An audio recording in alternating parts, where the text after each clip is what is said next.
আসসালামু আলাইকুম বন্ধুরা, আজকে ভিডিওতে আমি আপনাদেরকে আদি পদ্ধতিতে খেজুরের রসের পায়েস রান্না করে দেখাবো। এই পদ্ধতিতে রান্না করলে খেজুরের রসের ঘ্রাণ ও স্বাদ পুরো বজায় থাকবে। তো এর জন্য আমরা সবার প্রথমে 2 লিটার পরিমাণে খেজুরের রস নিয়ে নিলাম। তারপর আমরা এতে দিয়ে দেব হচ্ছে 2 মুঠ পরিমাণে আতপ চাল। আমরা এখানে প্রতি কেজি রসের জন্য 1 মুঠ পরিমাণে চাল দিয়ে দেব।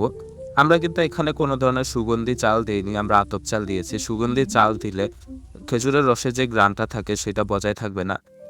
তারপর আমরা খেজুরের রসে দিয়ে দেব হচ্ছে সামান্য পরিমাণে লবণ।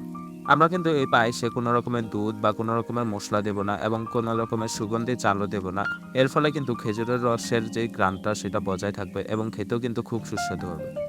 খেজুরের রসটা যখন ফুটতে শুরু করবে তখন কিন্তু এর উপরে এরকম ফেনা উঠতে শুরু করবে। আমরা ফেনাটাকে ফেলে দেব যাতে ফেনাটা জমতে না পারে। তো এইভাবে আপনারা জাল দিতে থাকবেন, যখন এরকম ঘন হয়ে আসবে তাহলে কিন্তু আমাদের পায়েসটা তৈরি। তো আশা